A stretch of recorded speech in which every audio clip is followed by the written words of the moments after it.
excited about tonight? Yeah, so excited. Yeah, you look so pretty. Thank you. I really like your eyeshadow too. It's gorgeous. Thank you. I'll tell my makeup artist you said that. Robert, he's amazing. So I'm a big fan of Disney and I love Kim Possible, and I'm really excited to see like you in the future and future roles. What was it like? I heard you did really something cool with Brie Larson. What was that like? Yes, I got to do this little, they're kind of cross-promoting Kim Possible and Captain Marvel, which was super cool for me because I'm such a huge fan of Brie Larson. I've been a fan of her as an actress for so long, since I saw her in Room. And so when I was told that we were going to do a little commercial together, I was so excited, but we actually filmed our lines on 2 separate days. And so I never got to meet her, but I'm hoping I get to meet her tonight if she's not too busy. But that was really cool. I'm hoping you'll get to meet her too. So tell me a little bit more about the commercial because I'm super interested. Yeah, I mean, we're basically comparing Captain Marvel and Kim Possible because they're both these amazing, strong, fighting women who are taking the lead and calling the shots, and how it's so important for little girls to see that at home. And so, okay, going along with that, what about social media? Because, you know, it's super important that you keep social media as a resource and as a tool, and you being Kim Possible and Captain Marvel being here and you guys' crossover, tell me a little bit more about like the impact that you have on social media. Yeah, I mean, social media can be used for such positive things, and I think that's what I really strive to do with my account. I want to make sure that I'm just spreading positivity and encouraging people to love themselves and figure out what they love and be kind to other people, because social media can also be used for not so positive things, and so I think it's important that I use whatever platform I have in a good way. What does loving yourself look like? It looks like a lot of things. I think it's different for every person, and it's definitely a lifelong journey. I mean, it's something that you have to battle every day, but it's important to just be confident in yourself and who you are, and then know who you are, and that may take some time too, but I think you can also show that your love for yourself by loving other people as well. So. Absolutely. Okay, so give me one piece of advice for young girls who are super excited about this movie. Piece of advice. I guess don't underestimate yourself. Because I'm from South Carolina and I had no idea. Oh, you are? That's so cool. That's so awesome. Yeah, I never thought that I would be here today. And it was a lot of hard work and a lot of sacrifice and passion, but I got here and my dreams are coming true, to not be super cheesy, but yeah. So I guess don't underestimate yourself and don't give up on your dreams, because they actually really can happen, even though it feels like 1 in a million. Okay, well, thank you so much, and I hope you have so much fun tonight. Thank you. You too. Bye. Stand up. Hi, how are you? Thanks for stopping by. Hi. Are you excited about the premiere? Yes. What's your favorite Marvel movie? Favorite Marvel movie? Infinity War. Oh, that one just came out. That's a good one. Yeah. What about Black Panther? Yeah, I like Black Panther. But mostly Infinity War. You just said you love Black Panther down there, though. You can't be switching up every time, man. Nah. So are you excited to get to experience this with your son out here, getting to take him to the premiere? Yeah. For sure. It's mostly why I did it, because and I've been a big Marvel fan growing up, but I just wanted to get him out here, let him see it. Father-Son Day, you know. So give me 3 tips to being a good father for all the future fathers out there. Oh, you got one? Yes. Go ahead. Helping. Helping? Yes. Pretty much. I'm like it's like my best friend. So getting your child to get you to open up and tell you everything is most important. And, I feel like he don't hold nothing back. I know him. He knows me. Communication, really. So what have you been doing lately? Being a dad. Yeah, for sure. Thank you. Thank you so much for stopping by. Hi, how are you? I just have to say I love your dress. You look beautiful. Thank you so much. Introduce yourself to those that My name is Tati Gabrielle. I'm on a Netflix show right now called The Chilling Adventures of Sabrina. Amazing. Okay, so are you excited about the premiere? What's it like? So excited. Like, I recently have become a Marvel fan, and I'm so excited. Like, I think it's awesome that we've finally have a powerful woman that runs everything, like Captain Marvel, so She's indestructible, right? Yeah, so give me, what's one superpower that you wish you could have?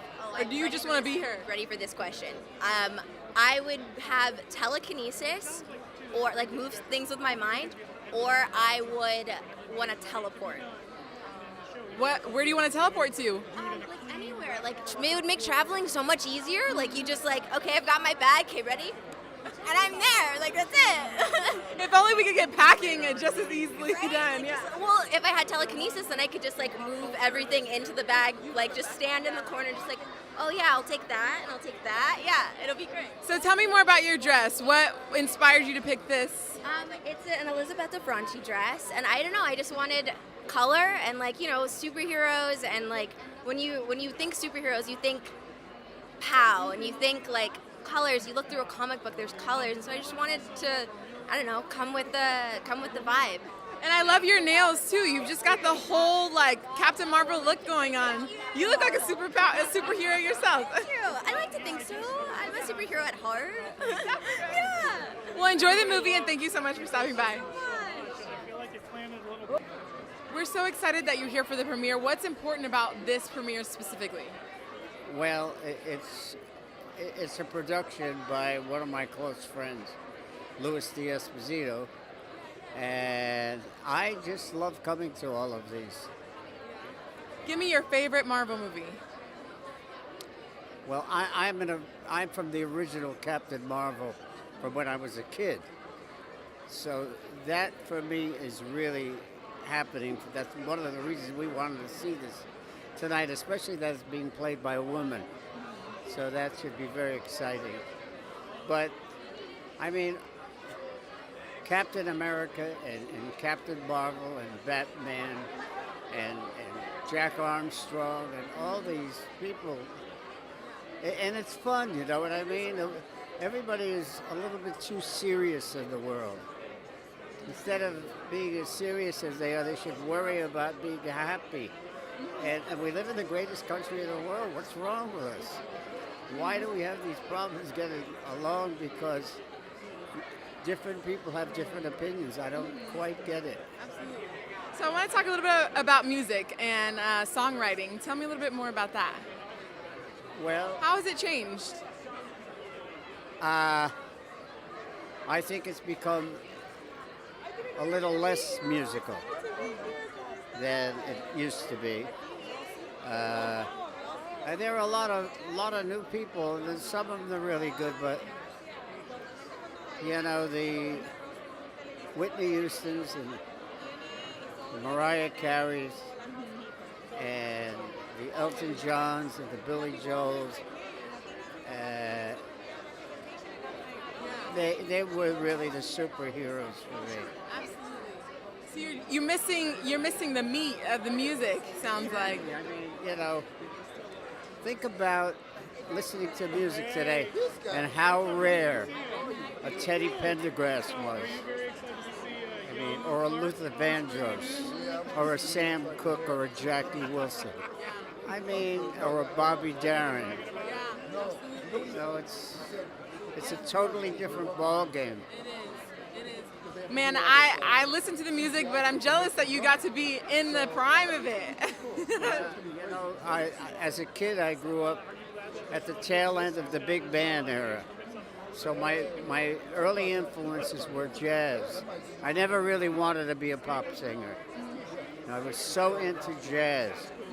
And once I did get into pop music and saw the reaction from the public and how they felt about it, then it grew on me. I said, if it can have that much of an effect, there's got to be a reason behind it. And I also realized that the public, the general public, doesn't really understand anything beyond an elementary music. So an intricate jazz situation or opera or symphony. I love working with symphonies. I absolutely love it. It's a beautiful trait to have. Well, I hope you enjoyed the music, both of you. The premiere. And thank you so much for stopping by. This is my lady in life. Thank you. Thank you. I want to ask you, what are you most excited about seeing tonight? I'm going to tell you this. Marvel's doing their thing. Last year, they had a movie, Black Panther, representing people of color. And now they have this movie where it's a woman who is a lead and possibly the strongest hero in the Marvel universe. So I am here to support that. quite honestly. It's about time. And Marvel is starting to reflect the audience that goes to see their movies. So I'm very happy about that. Amazing, me too. Okay, so you know the movie's set in the 90s. Tell me something that you miss about the 90s. My youth. My youth. Oh my gosh, yeah. So would you time travel back to the 90s? Or what would you bring from the 90s into 2019? Let me see. Besides my hair, no, you know what? I wouldn't go back. No, I never look back. I never look back. Oh wait, hold on, let me think about that. Nah. Not anything, not even like I was gonna say maybe some of the music. You know, I like them baggy pants back in the day. Not MC Hammer. I ain't talking about that, but yeah, that was kind of cool. Yeah. Okay, well, thank you so much, and I'm excited to. Black Panther real quick, and just coming off the Oscars a little bit. Did you watch the Oscars? A little bit. They won 3 awards. I mean, what does it mean for you? This is her question, though. Well, what does it mean for you to have experienced winning Black Panther winning the Oscar? To see it. To see what?